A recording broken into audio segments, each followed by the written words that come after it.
Elza reads A Game of Thrones by George Martin, Chapter 50, Arya. Hi! Syria Farrell called out, slashing at her head. The stick swords clacked as Arya parried. Left! He shouted, and his blade came whistling. Hers darted to meet it. The clack made him click his teeth together.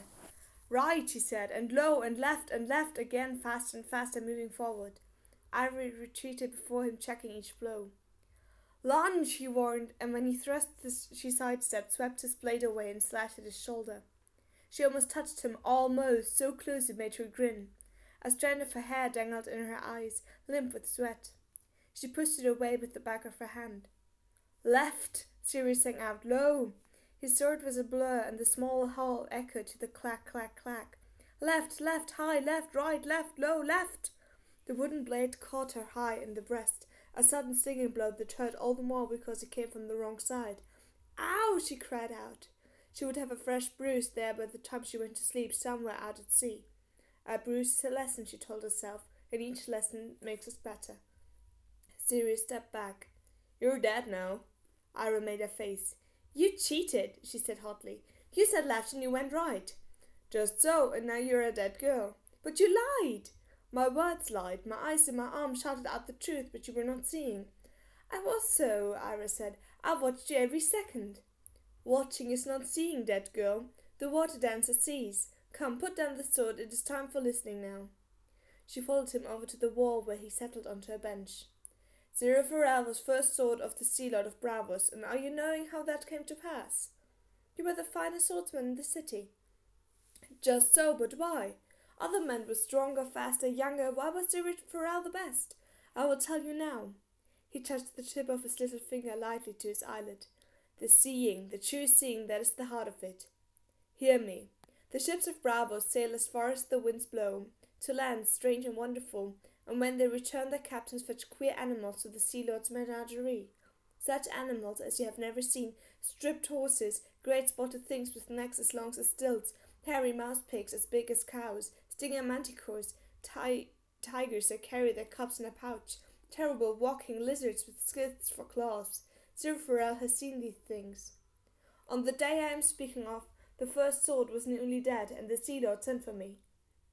Many Bravos had come to him, and as many had been sent away. None could say why. When I came into his presence, he was seated, and in his lap was a fat yellow cat. He told me that one of his captains had brought the beast to him from an island beyond the sunrise. Have you ever seen her like? He asked of me. And to him I said, each night in the alleys of Bravos I see 1,000 like him. And the Sea Lord laughed, and that day I was named the first sword. Iris screwed up her face. I don't understand. Syria clicked his teeth together. The cat was an ordinary cat, no more. The others expected it a fabulous beast, so that it is what they saw. How large it was, they said. It was not larger than any other cat, only fat from indolence, for the Sea Lord fed it from his own table.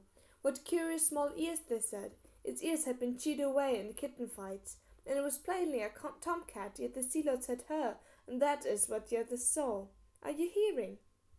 Ira thought about it. You saw what was there. Just so. Opening your eyes is all that is needing. The heart lies, and the head plays tricks with us, but the eyes see true. Look with your eyes, hear with your ears, taste with your mouth, smell with your nose, feel with your skin. Then comes the thinking, and afterward, and in that way knowing the truth. Just so, said Ira, grinning. Syria Farrell allowed himself a smile. I'm thinking that when we are reaching this Winterfell of yours, it will be time to put this needle in your hand. Yes, Arya said eagerly. Wait till I show John. Behind her, the great wooden doors of the small hall flew open with a resounding crash. Arya whirled. A knight of the King's Guard stood beneath the arch of the door with 5 Lannister guardsmen arrayed behind him. He was in full armour, but his visor was up. Arya remembered his droopy eyes and rust-coloured whiskers from when he had come to Winterfell with the king, Sir Meryn Trant. The red cloaks were mail shirts over boiled leather and steel-cut with lion crests. Arya Stark, the knight said. Come with us, child. Arya chewed her lip uncertainly. What do you want?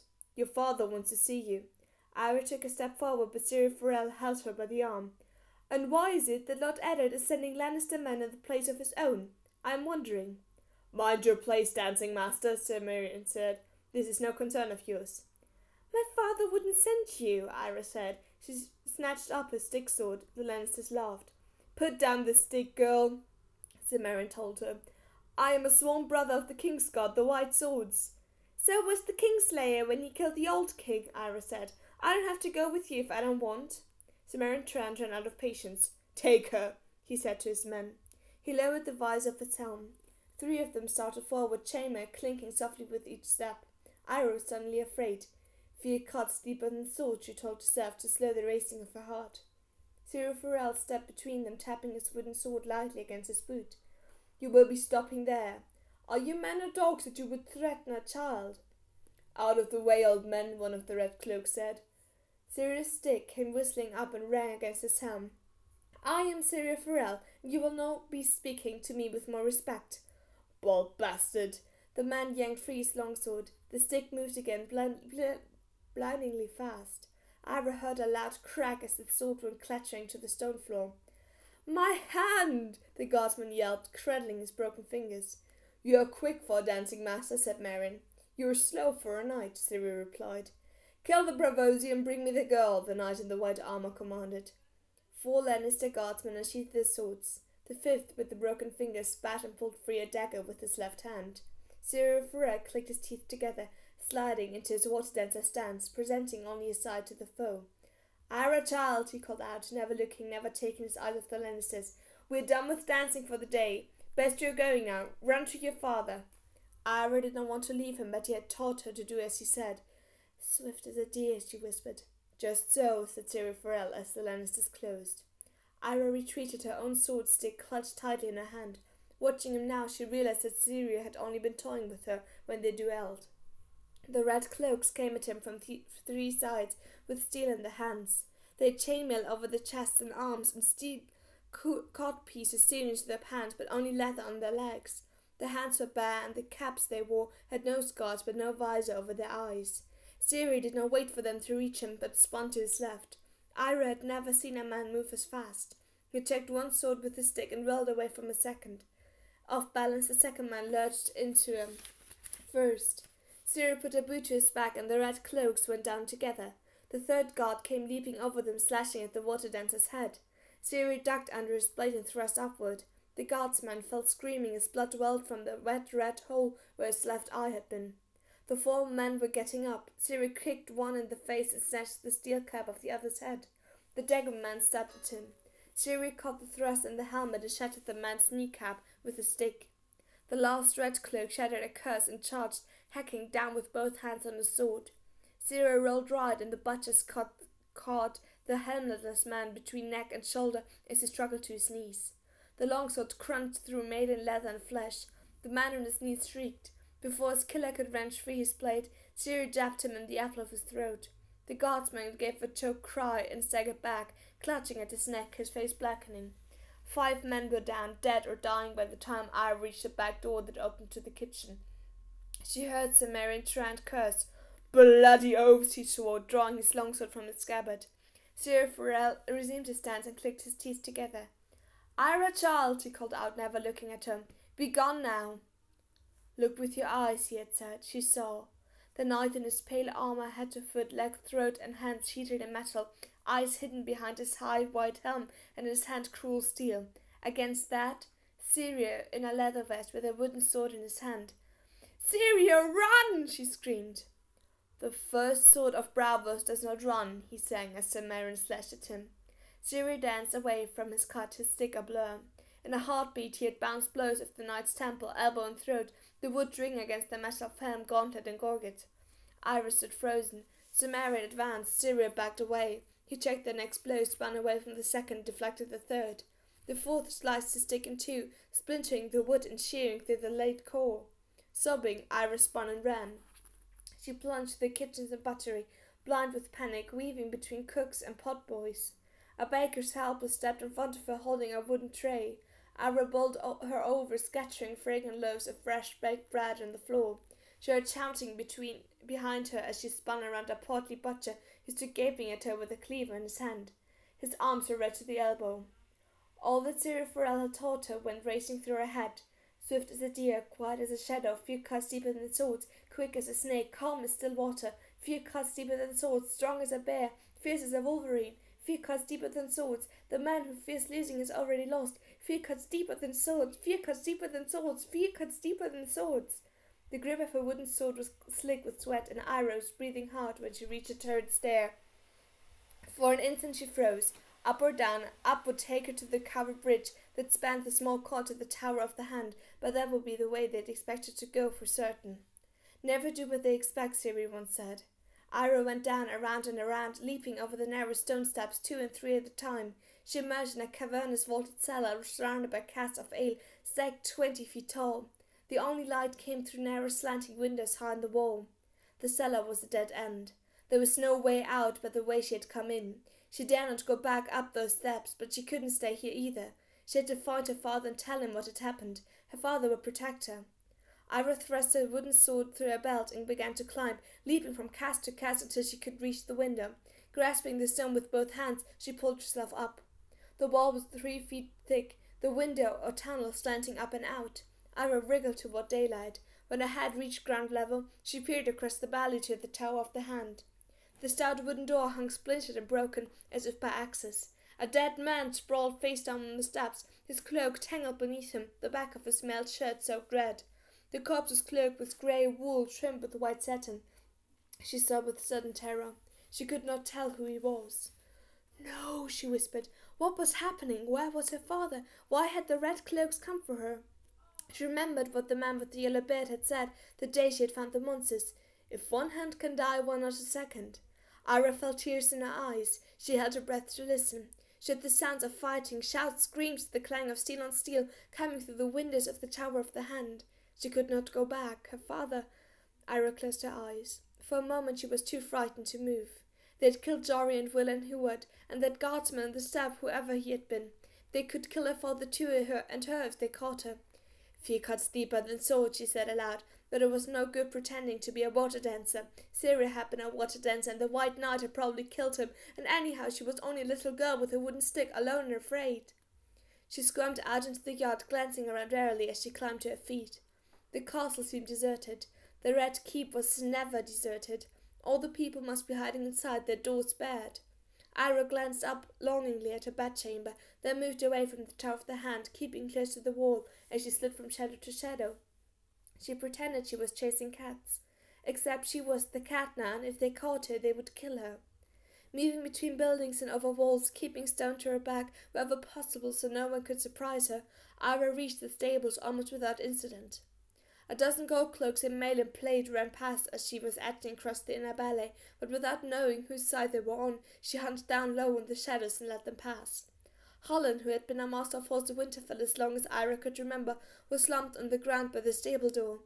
He had been stabbed so many times it looked as if his tunic was patterned with scarlet flowers.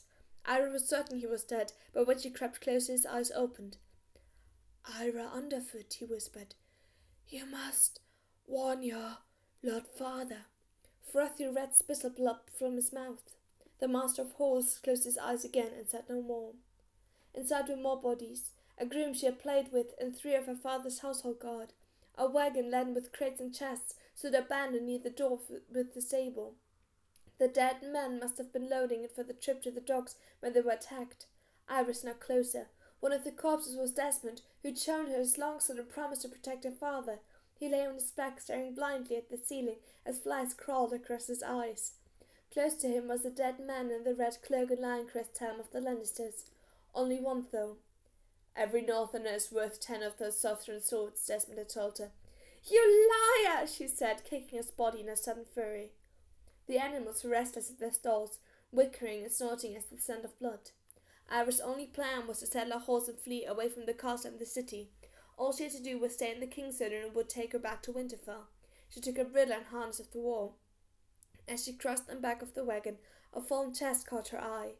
It must have been knocked down in the fight or dropped as it was being loaded. The wood had split the lid opening to spill the chest's contents across the ground. Ivor recognized silks and satins and velvets she never wore. She might need warm clothes under Kingsford throne besides. Arya knelt in the dirt among the scattered clothes. She found a heavy woolen cloak, a velvet skirt and a silk tunic, and some small clothes, a dress her mother had embroidered for her, a silver baby bracelet she might sell. Shoving the broken lid out of the way, she groped inside the chest for a needle. She had hidden it way down at the bottom, under everything, but her stuff had all been jumbled around when the chest was dropped. For a moment, Arya was afraid someone had found the sword and stolen it. Then her fingers felt the hardness of metal under her satin gown. "There she is!"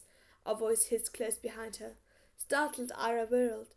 A stable boy stood behind her, a smirk on his face, his filthy white undertunic peeking out from beneath his sole jerkin. His boots were covered with manure, and he had a pitchfork in one hand. "Who are you?" she asked. "She don't know me," he said, "but I knows her. Oh yes, the wolf girl." "Help me saddle a horse," Arya pleaded, reaching back into the chest, grabbing for needle. "My father's the hand of the king. He'll reward you." "Father's dead," the boy said. He shuffled toward him. "It's the queen who'll be rewarding me. Come here, girl." "Stay away!" Her fingers closed around Needle's hilt. "I says come." He grabbed her arm hard. Everything Syria Farrell had ever taught her vanished in a heartbeat. And that instant of sudden terror, the only lesson Arya could remember was the one Jon Snow had given her, the very first. She stuck him with the pointy end, driving the blade upward with her wild hysterical strength. Needle went through his leather jerkin in the white flesh of his belly and came out between his shoulder blades. The boy dropped the pitchfork and made a soft noise, something between a gasp and a sigh. His hands closed around the blade. "Oh God," he moaned as his undertunic began to redden. "Take it out." When she took it out, he died. The horses were screaming. Arya stood over the body, still and frightened in the face of death. Blood had gushed from the boy's mouth as he collapsed, and more was seeping from the slit in his belly, pooling beneath his body. His palms were cut where he grabbed at the blade. She backed away slowly, needle red in her hand. She had to get away, someplace far from here, someplace safe, away from the stable boy's accusing eyes. She snatched up the bridle harness and in and ran to her mare, but as she lifted the saddle to the horse's back, I realized with a sudden sick dread that the castle gates would be closed. Even the posts and doors would likely be guarded. Maybe the guards wouldn't recognize her. If they thought she was a boy, perhaps they'd let her. No, they'd have orders not to let anyone out. It wouldn't matter whether they knew her or not. But there was another way out of the castle. The saddle slipped from Arya's fingers and fell to the dirt with a thump and a puff of dust. Could she find the room with the monsters again? She wasn't certain, yet she knew she had to try. She found the clothing she'd gathered and slipped into the cloak, concealing Needle beneath its folds. The rest of the things she tied in a roll.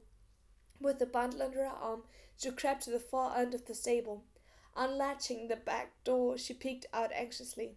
She could hear the distant sound of swordplay and the shivery wail of a man screaming in pain across the valley. She would need to go down the serpentine steps, past the small kitchen and the pig yard. That was how she'd gone last time, chasing the black tomcat. Only that would take her right past the barracks of the gold cloaks. She couldn't go that way. Arya tried to think of another way. If she crossed to the other side of the castle, she could creep along the river wall and through the little godswood. But first she'd have to cross the yard in the plain view of the guards and the walls. She had never seen so many men on the walls. Gold cloaks, most of them armed with spears. Some of them knew her by sight. What would they do if they saw her running across the yard? She looked so small from up there. Would they be able to tell who she was? Would they care? She had to leave now, she told herself, but when the moment came, she was too frightened to move. "Calm as still water," a small voice whispered in her ear. Arya was so startled she almost dropped her bundle. She looked around wildly, but there was no one in the stable but her, and the horses and the dead men. Quiet as a shadow, she heard. Was it her own voice or Syria's? She could not tell, yet somehow it calmed her fears. She stepped out of the stable. It was the scariest thing she'd ever done. She wanted to run and hide, but she made herself walk across the yard slowly, putting one foot in front of the other, as if she had all the time in the world and no reason to be afraid of anyone. She thought she could feel their eyes, like bugs crawling on the skin under her clothes. Arya never looked up. If she saw them watching, all her courage would desert her, she knew, and she would drop the bundle of clothes and run and cry like a baby, and then they would have her. She kept her gaze on the ground. By the time she reached the shadow of the royal scepter on the far side of the yard, Arya was cold with sweat, but no one had raised the hue and cry. The scepter was open and empty. Inside, 100 prayer candles burnt in a fragrant silence. Arya figured the gods would never miss two. She stuffed them up her sleeves and left by a back window. Sneaking back to the alley where she had cornered the one-eared Tom was easy, but after that she got lost. She crawled in and out of windows, hopped over walls, and felt her way through dark cellars, quiet as a shadow. Once she heard a woman weeping. It took her more than an hour to find the low narrow windows that slanted down to the dungeon where the monsters waited. She tossed her bundle through and doubled back to light a candle. There was Chansey. The fire she'd remembered seeing had burnt down to embers, and she heard voices as she was blowing on the coals. Cupping her fingers around the flickering candle, she went out the window as they were coming in the door, without ever getting a glimpse of who it was. This time the monsters did not frighten her. They seemed almost old friends. Arya held the candle over her head. With each step she took, the shadows moved against the walls, as if they were turning to watch her pass. "Dragons," she whispered. She slid needle out from under her cloak. The slender blade seemed very small and the dragons very big, yet somehow Arya felt better with steel in her hand. The long windowless hall beyond the door was as black as she remembered. She held needle in her left hand, her sword hand, the candle in her right fist. Hot wax ran down across her knuckles. The entrance to the wall had been to the left, so Arya went right. Part of her wanted to run, but she was afraid of snuffing out her candle. She heard the faint squeaking of rats and glimpsed a pair of tiny glowing eyes on the edge of the light, but rats did not scare her. Other things did. It would be so easy to hide here, as she had hidden from the wizard and the man with the frog beard. She could almost see the stable boy standing against the wall, his hands curled into claws with the blood still dripping from the deep gashes in his palms where Needle had cut him. He might be waiting to grab her as she passed. He would see a candle coming a long way off. Maybe she would be better off without the light. Fear cuts deeper than swords. The quiet voice inside her whispered. Suddenly I remembered the crypts of Winterfell. They were a lot scarier than this place, she told herself. She had been just a little girl the first time she saw them. Her brother Rob had taken them down, her and Sansa and baby Bran, who had been no bigger than Rickon was now. They'd only had one candle between them, and Bran's eyes had gotten as big as saucers as he stared at the stone face of the kings of winter, with the wolves at their feet and their iron swords across their laps. Rob took them all the way down to the end, past Grandfather and Brandon and Lyanna, to show them their own tombs. Sansa kept looking at the stubby little candle, anxious that it might go out. Old Nan had told her there were spiders down here, and rats as big as dogs. Rob smiled when she said that. "There are worse things than spiders and rats," he whispered. "This is where the dead walk." That was when they heard the sound, low and deep and shivery. Baby Bran had clutched at Arya's hand. When the spirit stepped out of the open tomb, pale white and moaning for blood, Sansa ran shrieking for the stairs, and Bran wrapped himself around Rob's leg, sobbing. Arya stood her ground and gave the spirit a punch. It was only Jon, covered with flour. "You stupid," she told him. "You scared the baby." But Jon and Rob just laughed, and pretty soon Bran and Arya were laughing too. The memory made Arya smile, and after that the darkness held no more terrors for her. The stable boy was dead. She'd killed him, and if he jumped out at her, she'd kill him again. She was going home. Everything would be better when she was home again, safe behind Winterfell's grey granite walls. Her footsteps sent soft echoes hurrying ahead of her as Arya plunged deeper into the darkness.